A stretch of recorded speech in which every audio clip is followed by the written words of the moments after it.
Hello again. I'm going to interrupt lots of nice conversations here. It looks like. Welcome to the University YMCA. I'm Ann Rasmus, Associate Director here. Glad to welcome you to what we have just recently rediscovered is our 95th season of the Friday Forum. We have been doing the Friday Forum here most Fridays during the academic year for 95 years. We've just recently discovered by looking a little more closely at our archives. So thanks for being here and being a part of the tradition. We are super happy again this year to be working with Diversity and Social Justice Education. Michelle is here today representing Diversity Ed. We really appreciate their partnership and they are providing your meals through the YTI Eatery. I try to remind people the eatery is open 10:30 till 3:30 weekdays. As you're hopefully learning, it's a great option on campus. And they are open 5 days a week for lunch. So please come back for the eatery. There will be small lunches like you're receiving today each Friday of this semester's series. So thank you again for being here. I have just two quick Y announcements today. The first is, while you're here, if you haven't seen it yet, you might want to stop in the gallery in the space adjacent to us here. Kofi Basil Smith has worked up, it is called Azuki Manga as a Bridge Between Cultures. It's a really cool exhibition. It's up through the end of the month, and Kofi will be doing a free workshop here on Saturday from 1 until 3. We've been receiving a number of inquiries about that, so I do want to announce Kofi's workshop is free. It is Saturday, I guess that's tomorrow, from 1 until 3 p.m. If you have questions about that, you can catch me afterwards. And then, of course, please take note of the upcoming Friday Forum talks. I'm excited about all of them. I will say I'm especially excited about next week's talk. We have the Reverend Michael Crosby and the Reverend Terrence Thomas, who are the leaders of the Ministerial Alliance and the Interfaith Alliance in town, respectively. And they're going to be talking about faith and race in building local coalitions for justice. It should be a really good talk. So welcome you back next week if that works for you. Thanks again for being here. Michelle is going to introduce, well, Michelle is going to thank the rest of our sponsors. So Michelle from Diversity Ed. Hi, everyone. As she said, I'm Michelle. I work for Diversity and Social Justice Education. We're really grateful to all of our sponsors who make this series possible. So I'm going to go ahead and list them all out. So thank you to Center for Advanced Study, Humanities Research Institute, Women in Gender and Global Perspectives Program, College of ACES, College of Fine and Applied Arts, the First Mennonite Church of Champaign-Urbana, the McKinley Foundation, the Social Action Council of the Unitarian Universalist Church of Urbana-Champaign, Urbana-Champaign Friends Meeting, the Student Cultural Programming Fee through the University, College of Education, Center for Global Studies and the U.S. Department of Education Title VI Grant, Center for Innovation in Teaching and Learning, Department of African American Studies, Office of the Provost, the School of Social Work, and then to Urbana Public Television and WEFT Radio. The only other thing that I want to highlight really quick is that you all should have this paper on your chair or at your table. This is just a survey that helps us continue to improve this program. So once it's over, if you could take a couple minutes just to fill this out, that would be amazing. There's also a QR code on it as well, so you could do it on your phone if you didn't want to fill out the paper copies. Now I want to invite up Tom Moore to introduce our speaker today.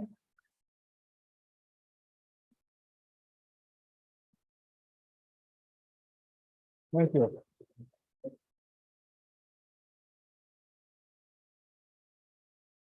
Good afternoon, everyone. My name is Tom Moore, and I have the pleasure of introducing to our presenter today, Tony Brown. Paul Robeson, 6'3", 190 pounds when he entered Rutgers University as a freshman in 1950, has been described as a giant of a man who cast a large shadow. A two-time All-American athlete, scholar, international recording artist, and star of stage and screen, He became a participant in the Harlem Renaissance with performances in the Emperor Jones and All God's Children Got Wings. In his day, Robeson, a noted social activist, was the best-known African-American entertainer in the world. His life was a model of courage, integrity, discipline in the service of peace. Paul Leroy Robeson was also a great American. Today, we will hear some about the many sides of Paul Robeson from Anthony Brown, an international promoter of peace and founder of the Piecing It Together Foundation, an organization that serves the global community as a resource for peace and social justice. He too was a great American. Anthony, better known as Tony Brown, was a student at Heston College. He received his bachelor's degree from Goshen College in Goshen, Indiana, and a master's degree from the University of Pennsylvania. He was later on the faculty at Goshen and Heston College and the University of Washington. At Washington, he was assistant in the counseling center, taught social work, and at Heston, he was artist in residence. Tony Brown is a classically trained singer, distinguished American baritone, international promoter of peace, and citizen of the world. Critics have lauded him for his moving performances of opera, oratorio, Broadway show tunes, art songs, folk tunes, and spirituals. It has been said that Tony takes his listeners into the world of the music he is singing. The legendary folk singer Pete Seeger made 3 video appearances with Tony discussing the friendship with Robeson and the music they cared about. Tony uses slides, music, and a spoken word to bring people together across the divides of race, culture, and religion. His travels and program have taken him to countries like Bosnia, Moldova, Northern Ireland, Uganda, Ethiopia, the Philippines, China, Japan, South Korea, and Colombia, where he has seen music transform and heal. Although retired, he continues to work tirelessly for global peace and social justice. Tomorrow night, he, accompanied by Phillip De Luna, will present his highly acclaimed multimedia tribute to Paul Robeson, I Go On Singing, at Faith United Methodist Church at 1719 South Prospect Street in Champaign at 7 o'clock. I Go On Singing premiered to glowing reviews in Princeton, New Jersey in 2011, and Wichita, Kansas at the Orpheum Theater in February 2012. Performances in 2014 included Denver, San Francisco, as well as campus audiences at Eastern Mennonite University, Goshen College, as well as the Annenberg Theater at the University of Pennsylvania. Accompanied by a pianist, Philip, photo projections, and a narrator, I Go On Singing is equal parts historical documentary and concert experiences. But this afternoon, we will be treated to a sneak preview of Paul Robeson and I Go On Singing as seen through the eyes of Anthony Brown. It is my pleasure to bring to you Tony Brown. Please welcome Tony to Champaign-Urbana and the Friday Forum.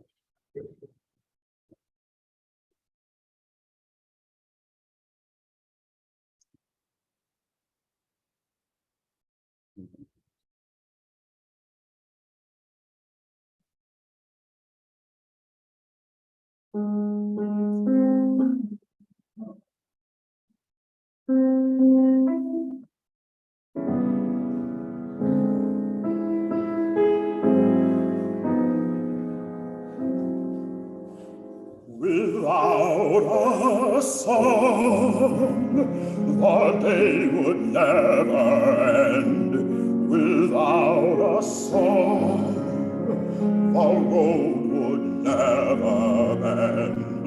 When things go wrong, a man ain't got a friend. Without a song,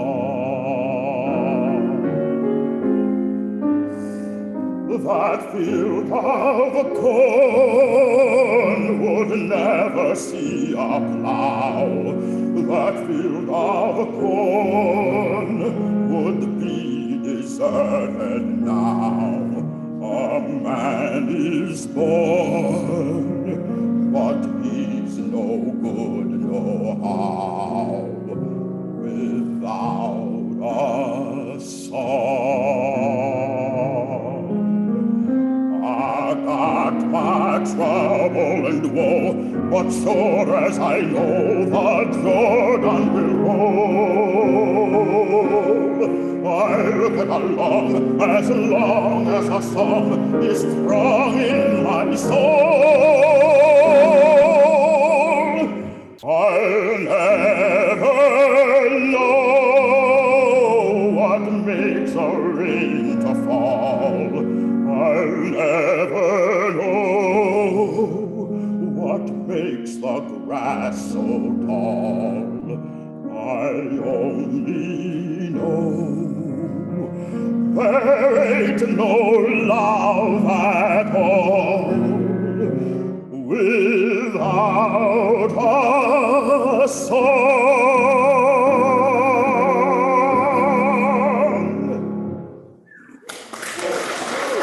Thank you very much. Thank you. Thank you very much. It's a delight for Phillip and I to be here in Illini territory. It's my first chance to be in this part of the world, and I'm delighted to bring the story, the incredible story of the life and times of Paul Robeson and the impact that he left on us, and how he impacted the world. I want to thank Tom Moore, who had a lot to do with my coming here and hooking us up to the YMCA, and also to Andrea Welty Peachy, who saw the show about a year ago in Goshen, Indiana, and came back and worked to bring it here to Champaign-Urbana. I'm just going to say a couple brief things about the show. I had never imagined that I would do a show on the life and times of Paul Robeson, although I did. I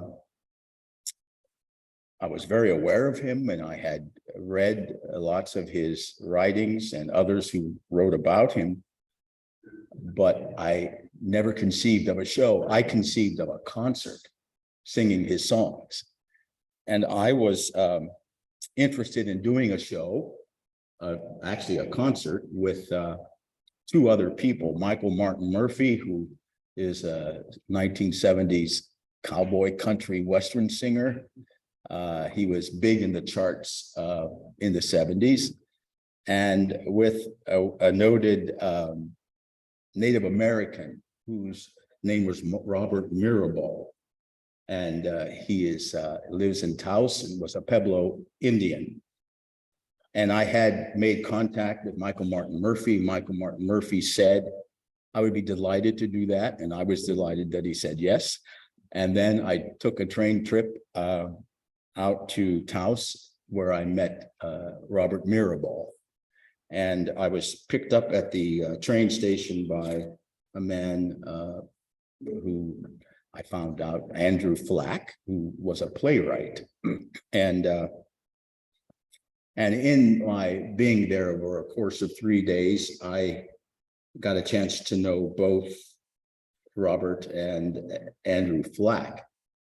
Andrew Flack asked me a question, which was, what would you really like to do? Other than what this project is, what else would you really like to do? And I said, I'd like to do a concert or some kind of show, maybe on the life of Paul Robeson. And then that was it. He just let it go. And we went on through the week. Robert Mirabal wasn't too excited about the project that I was interested in, and that Michael Martin Murphy wanted to do with me. But out of that comes the gift of Andrew Flack. because Andrew Flack was a playwright too. And over the preceding the weeks that passed after I was there, we talked on the phone, and he really wanted to write this show, and so we did. He did, and in the course of time as it went along, I had to get involved in some of the writing of it too. And so something that I thought I would never do happened. It just happened to me, and I'm now doing the show around the country, and I have done it in some other places in the world. Paul Robeson is a wonderful, wonderful man. He was a wonderful, wonderful man, and I thought in this show I would want to tell his story, and I would want to let folks know the wide range of talent and gift that he had. But even more importantly than all of that, I wanted folks who, once they were exposed to him, would jump on the bandwagon for promoting peace and justice wherever they found themselves. Because it seems to me that nothing will change in this world of ours unless we engage and get involved. And the courageous life of Paul Robeson is a wonderful example of involvement. His accomplishments cover a wide range of categories, making him a most unusual and exceptional person. What makes him even more exceptional in my eyes is that he was able to make tremendous personal and cultural strides within the context of Jim Crow. And you'll see how that all played itself out. He was doing this when racism was legal. Paul Robeson's life begins in 1898 in Princeton, New Jersey. He was the son of Maria and William Robeson, and the youngest of 5 children. Paul's father, William, was born in Martin County, North Carolina.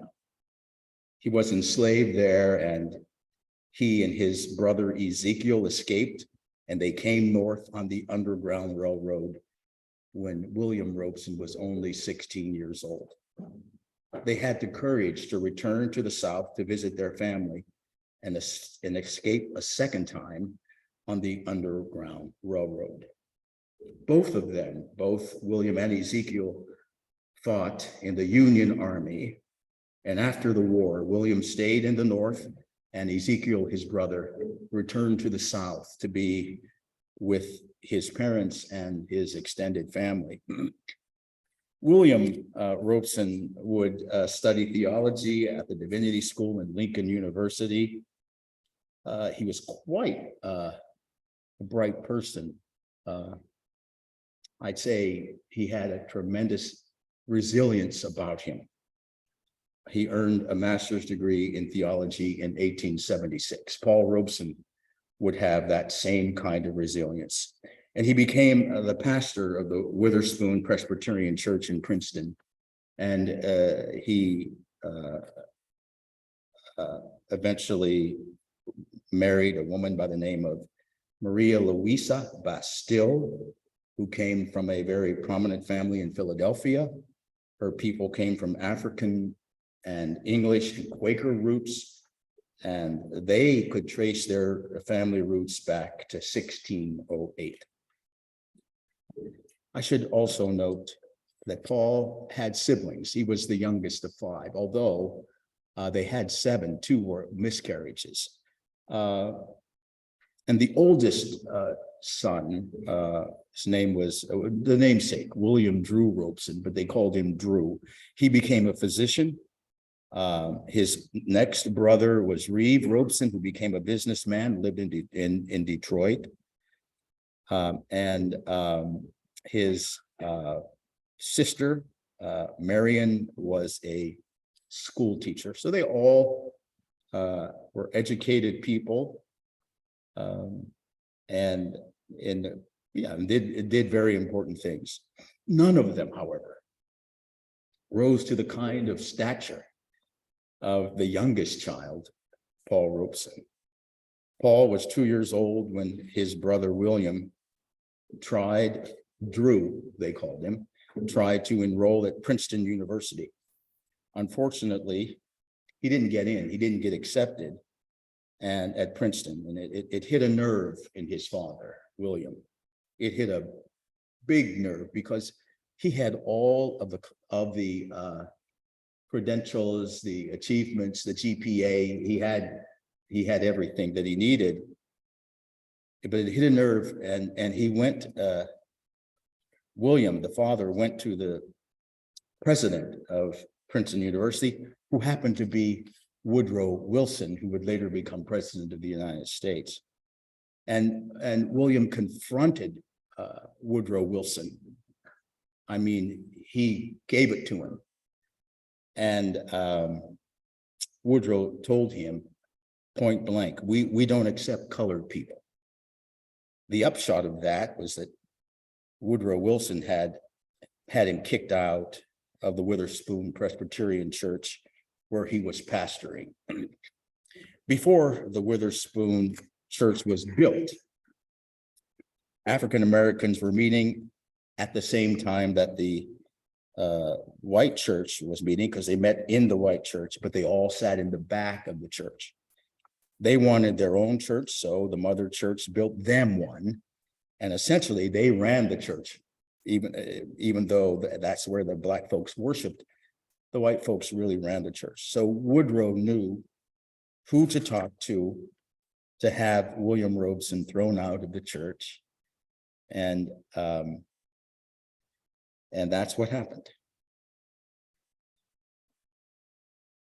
William would struggle big time economically. He bought a horse and started hauling ashes as a way to try to make a living. They did get a lot of help from their relatives down in North Carolina, because they sent them all kinds of food.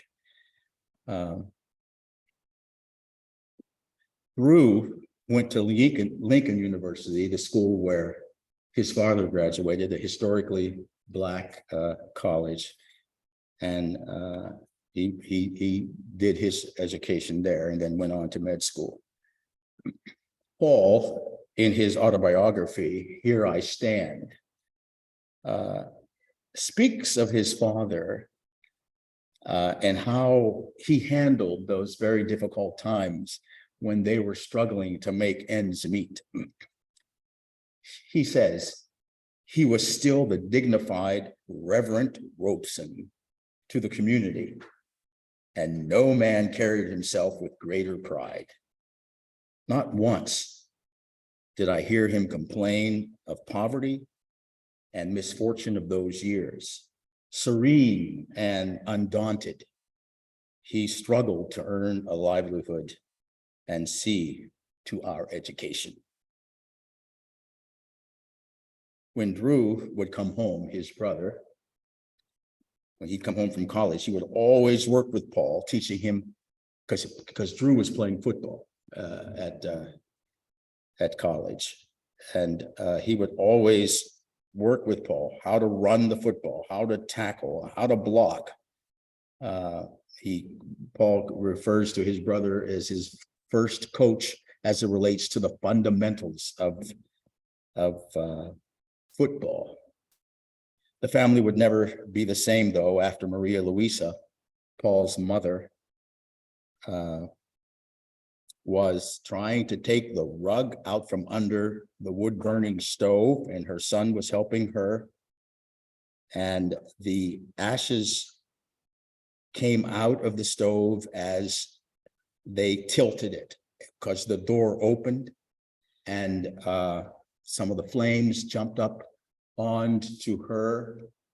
And at first she didn't realize it. And by the time she realized it, she was caught up in the flames. She inhaled the smoke and the flames, and it cost her life. She lingered for a day or two, and then she left us. William Robeson would never marry again. He did return to the pastorate and moved with Paul, who was now the only child, to Westfield, New Jersey. And he said at that time he was through with the Presbyterians. He had had his share of difficulties with the Presbyterians. So he joined the AME Church, the African Methodist Episcopal Church, and was pastor there. The African American Episcopal Church has had a long tradition of being engaged in social concerns and human rights. The years there that they lived there were very good ones for Paul's athletic and his educational development. At 12 years old, in junior high school, he played high school sports. He was the regular shortstop on the baseball team. In the 7th grade, he was tall, he was fast, he was agile. And Paul's father expected nothing but perfection from his son. And for the most part, that's what he got. He pushed him at every turn. Paul was the best student in that school, but he got a B on his report card. And that is where his father kicked in and put the emphasis on perfection, I guess we could say. He would tell his father, look, my teachers are happy with my grades, but that had no impact on his father. If there was a B there, that's the course that needed to be focused on even more. So he would work with Paul on that subject where he had earned that B, and eventually Paul began earning nothing but A's. The lesson was always shoot for perfection. He lived to earn his father's praise, and he was so happy when he pleased him. Living up to your potential was a very important lesson for Paul Robeson. Another thing he learned from his father was that people should be respected. While we are different, we are mostly alike. Another idea he would stress was climb up if you can, but always show that you are grateful. And above all, do nothing to give them cause to fear you. Well, he didn't make good on that one because so many people were afraid of Paul Robeson when he was in the sweet part of his life. He was a mature, middle-aged man, and he put the fear of God in a lot of people. The imprint he left on his son was huge. Paul would later write in his autobiography, "The glory of my childhood years was my father. I loved Pop like no one in all the world." Somerville, New Jersey was their next stop, where Robeson pastored another AME church. And it was in the 8th grade at his graduation that he gave a speech which included Patrick Henry's statement, "Give me liberty or give me death." He attends a school there in Somerville where the student body was 200 students and only 12 of them were African American. The principal was not very happy when Paul made the glee club, and even more unhappy when he was given solos. The music teacher took him aside, started working with the voice. There were also some teachers who took interest in him and noticed his exceptional academic ability. And in church, he would be asked to sing solos. He was also very often reticent to to go to any social events, especially things like dances, because he knew that he couldn't dance with anyone, and he didn't feel a part of it all. So he withdrew from those kinds of events. But there were rare occasions when he did go, and a couple of the school teachers, school teachers would dance with him. His father would always remain involved with his academic life. His oldest brother, Drew, would always have intellectual conversations with him when he came home. By his senior year, he was 190 pounds and 6'2". He was both a full back and a defensive lineman. In baseball, he was the center fielder, and in basketball, he was a guard. He was so strong in football that the state of New Jersey had to change the rules to contain him. He assumed that he would follow his father and his brother and go to Lincoln University because he really wanted to rid himself of racial prejudice in college. His father, however, had another idea. He wanted him, because Drew, the oldest son, wasn't able to get into Princeton. He wanted one of his children to enter a more prestigious college. Paul heard about a competitive exam for all New Jersey high school students in his senior year.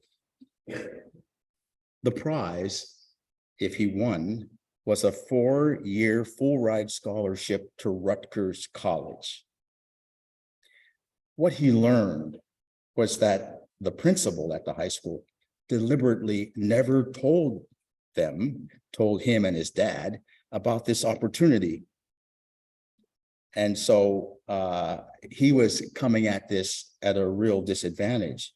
The others were told about this and had a chance to prepare and even to take some exams, some freshman exams, some sophomore exams, and some junior exams in preparation. And Robeson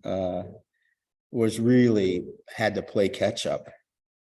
The exam would have to cover all 4 years, and while the other students had already taken the other 3, he had to do it all. But Paul's father was so determined. He said, we're going to tackle this. We're going to make this happen. We're going to work hard. And so they worked hard. And to suffice it to say, he won the scholarship to Rutgers. Sadly, his father died before he entered Rutgers, but at least his father knew that his wish for his son to enter into a more prestigious college would, in fact, come to pass.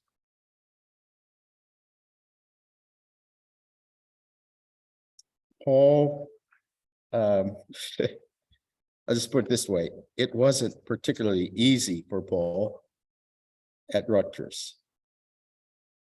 The coach had already learned about Paul Robeson. The football coach had already learned about Paul Robeson and his athletic prowess, especially his football athleticism. So he had talked to him about making the football team. Paul writes about the first encounter with the football team when they scrimmaged. He says, the white boys did not want a Negro on the team. At the scrimmage, one boy slugged me in the face and smashed my nose. And then when I was down flat, another boy got me with his knee. He managed to dislocate my shoulder. He picked up the boy and he lifted him up and he said, "I'm gonna kill you." The coach comes over and says, "Put him down, put him down." He made the team. He made the team. Thank goodness the coach intervened. The thing was, Paul was such an exemplary football player that the coach wasn't going to let anything keep him from playing. He would go on to excel in all sports, receiving letters in football, track and field, basketball, baseball. It wasn't easy for him. And so many levels. He experienced the full throttle of racism. He could not live on campus. He lived with an African-American family that was off the campus. Students glared at him with contempt when he was walking around there. He sat alone in the cafeteria. Only his English professor would reach out to Paul during his first few weeks of school.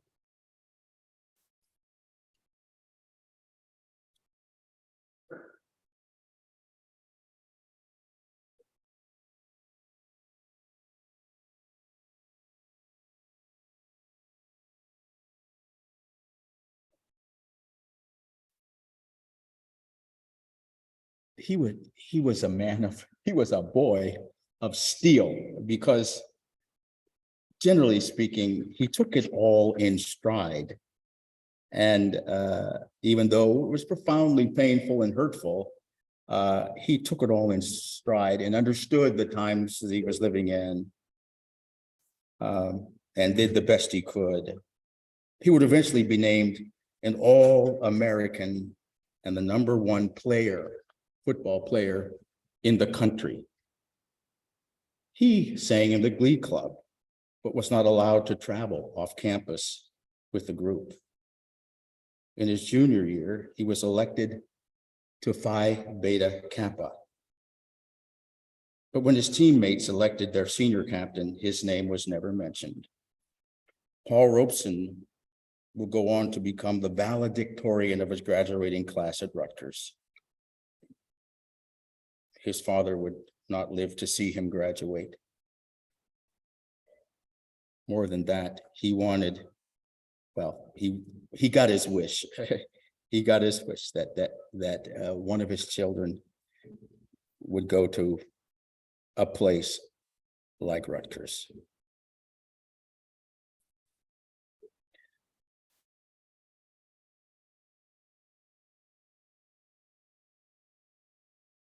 After Rutgers, he went to Columbia University.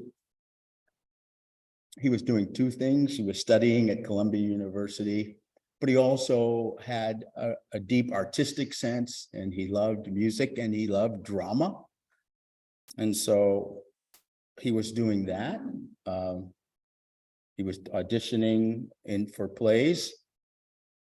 He would later become quite the Shakespearean speaker. And at some of his concerts, he would deliver lines from Shakespearean plays. He played football on the side. And while he was there, he met the lady that he would ultimately marry, Eslanda Cordova Good. She was planning to go on to med school, but when things heated up between them, that took a back seat.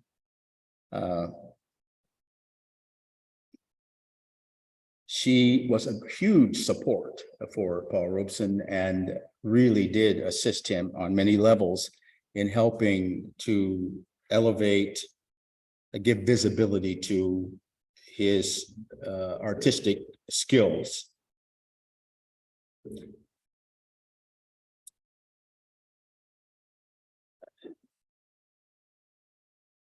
he was making his rounds in the theater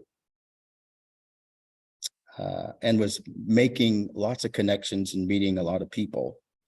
People like the great intellectual W.E.B. Du Bois, James Weldon Johnson, Harry G. Burleigh. When he graduated from Rutgers, he got from Columbia, he got a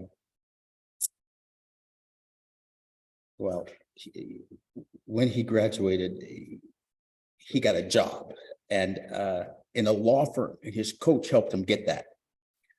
And early on in that, maybe the first week, he calls in the secretary to do dictation for him. She immediately responds, "I don't do dictation for the N-word." And he immediately, without saying anything, got up from the desk where he was seated, and he walked out of that law firm, and he never returned, and he left the profession of law and put much more of his time into the arts. He got an invitation to star in a play in London. And this really was the beginnings of an international career. He played in a show called Voodoo, and it was the beginning of his relationship with Britain. He and Islanda would eventually move there and live there for quite a long time, many years. It was during his years in London that he began to involve himself with the anti-colonial movement and met many students from Africa. Now we see Paul shifting into something that has to do with social causes that were important to him. He studied African history and culture. It would forever change him and his views of himself. As he says in his book, his autobiography, Here I Stand, as an artist, it was natural that my interest in Africa was cultural. Culture? The foreign rulers of the continent insisted that there was no culture in Africa. I plunged with excited interest into my studies. I came to see that African culture was indeed a treasure store for the world. I felt as one with my African friends and became filled with a glowing sense of pride in these new riches. I learned that along with the towering achievements of Greece and China, there stood the continent of Africa, full of wisdom and majesty, yet unseen and denied.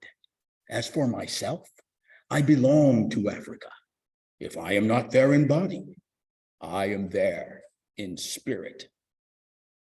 Also, while in London, he looks out of his window and he sees the Welsh coal miners marching down a major street in the city, protesting because of their poor working conditions. He runs out, he begins to march with them. His relationship with the Welsh coal miners would last for the rest of his life, and he would ultimately make a film up there in Wales about their plight called The Big Valley. His interest in the plight of the common people was growing.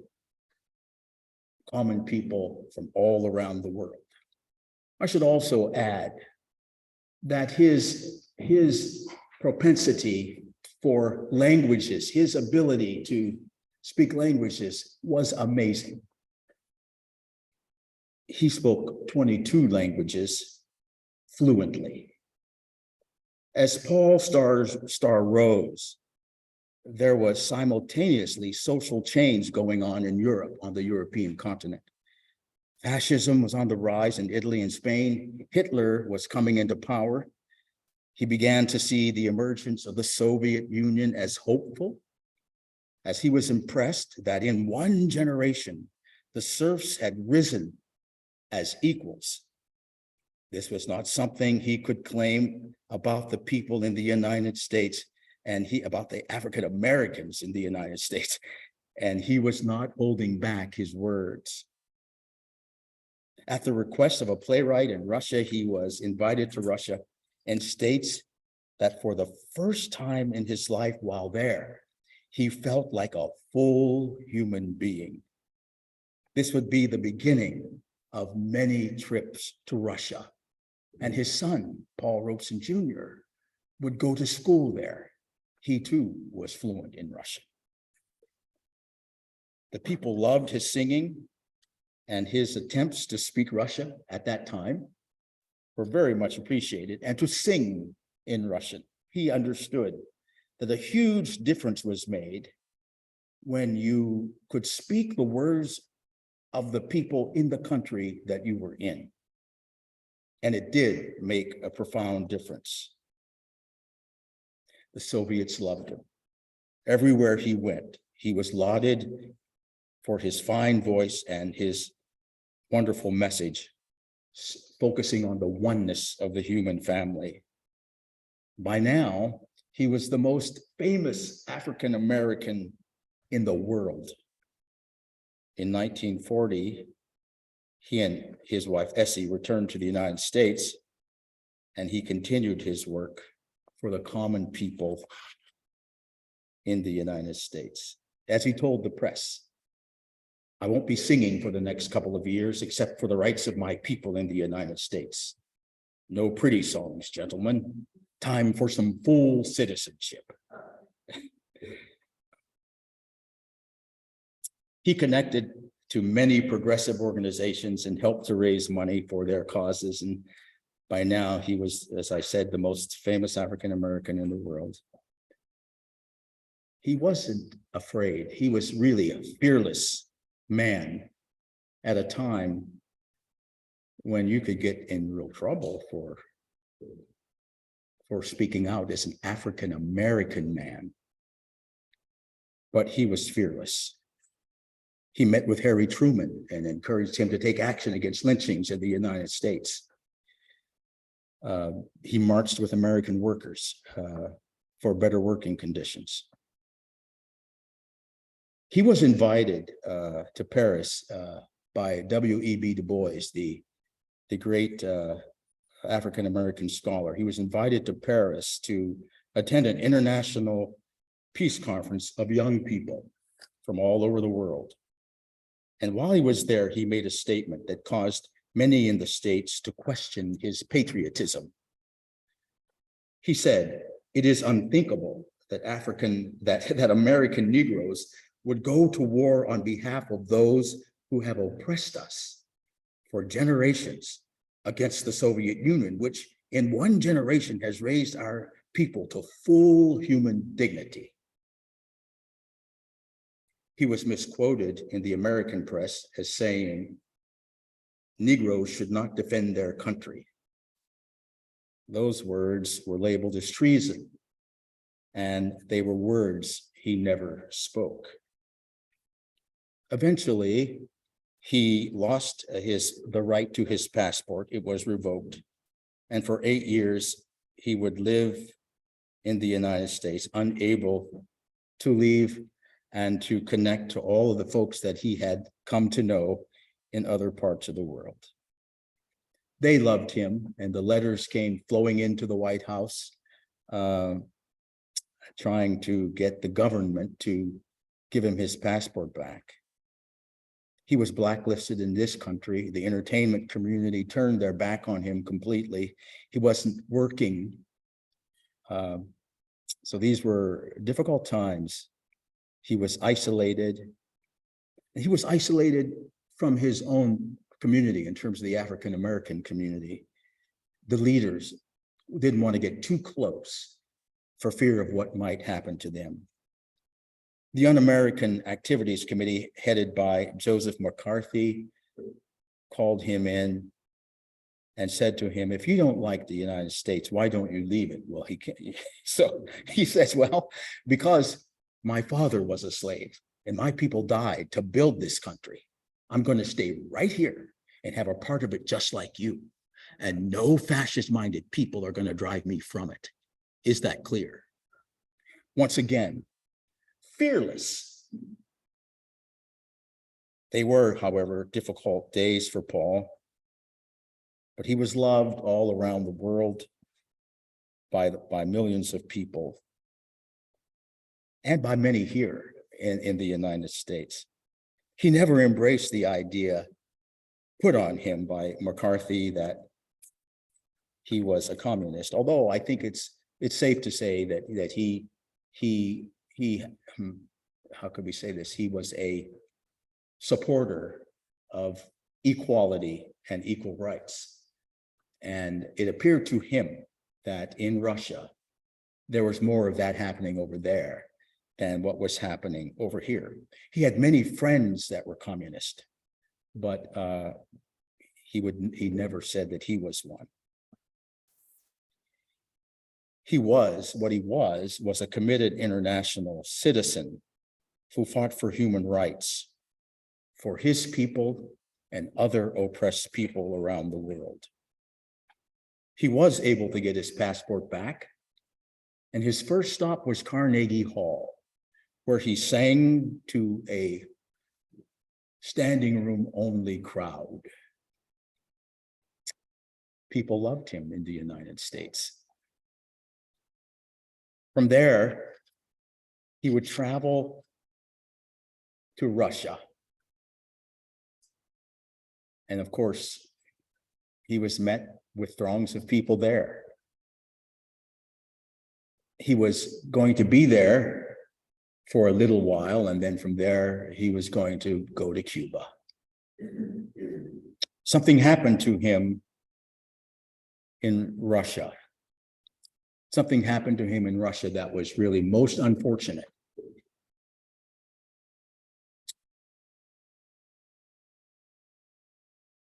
He was in his hotel suite the night before it was time for him to leave. And there were all kinds of people in his suite, and people that he didn't even know. And he began to convulse. And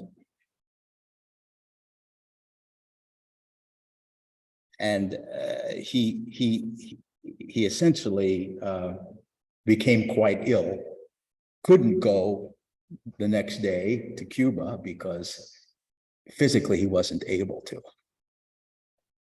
When I was working on the show that I do, I go on singing, Paul Robeson's Life in Word and Song, Pete Seeger said to me, are you going to put that part in there about what happened to him when he was in Russia? I said, well, I know about that, but I don't know whether I'll put that in or not.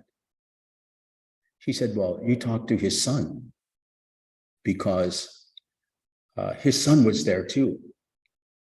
And he got sick too. That's not as bad as Paul. What happened is that someone put a hallucinogen in his drink. And Paul Robeson was never the same. He immediately went to London, where he received shock therapy, an extended period of shock therapy. He really was not the man that he was. And he never performed again, and he went back to the United States. By then, his wife Islanda had died, so he moved into Philadelphia with his sister Marion, and he died. He lived there for 10 years, and he died as a very old man. As somebody said to me, they got him, didn't they? Well, I think they did.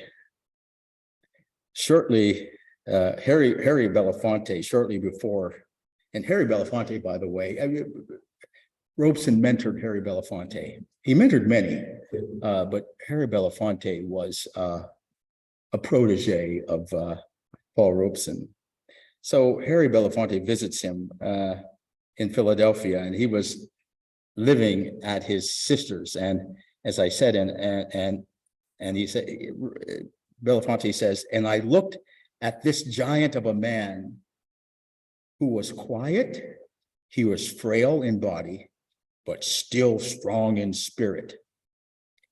And through all that, even through all that had engulfed him, McCarthyism, the difficult times that he faced in this country because of his beliefs, because of his resistance to oppression, I looked at him and I said, Paul, I must know, was all that you have gone through really worth it? Considering the platform you had gained and how easy life could have been for you, was it worth it? And he said, Harry, make no mistake. There is no aspect of what I have done that wasn't worth it. Although we may not have achieved all the victories we set for ourselves, may not have achieved all the victories and all the goals we set for ourselves. Beyond victory itself, infinitely more important was the journey. I would like to sing one last song for you. It's a song that Paul Robeson really made popular because of his role in Showboat is Joe. And while in London, he changes the last part of that song. The last part is, I gets weary and sick of trying. I'm tired of living and scared of dying. But Old Man River, she just keeps rolling along. He changed it to, I keeps laughing instead of crying. I must keep fighting until I'm dying. And Old Man River, he just keeps rolling along.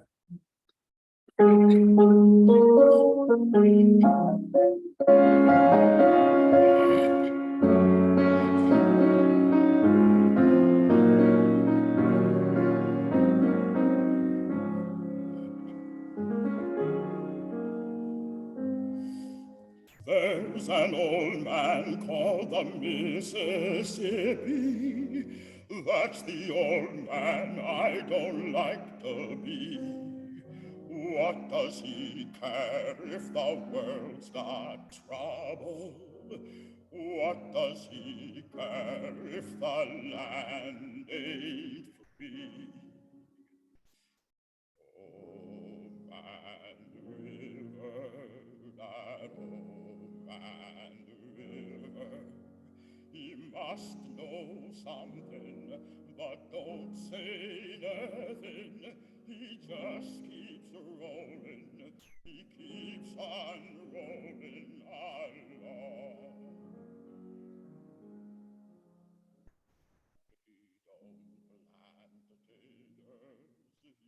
garden, and them